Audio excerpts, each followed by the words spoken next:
శివుని చేరేదెలా దరికి దారేదని హరుని సెలవీమని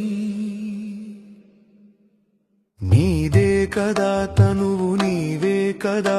నువ్వు నాదేది నీ దరికి నన్ను చేరని నా శ్వాస నీకు నా నీరాజనముగను నా స్వరము నీకు నా అభిషేకముగను ఈ తనువు నీకు నా నైవేద్యముగను నా కర్మలే నీకు పరిచర్యలుగను అక్షరములు నీకు అక్షతలుగాను పదమాలలను నీకు పూమాలికగను కరతాళ ధ్వనులివే మేళ తాళాలుగను సేవించనా నిన్ను నీ భక్తునిగను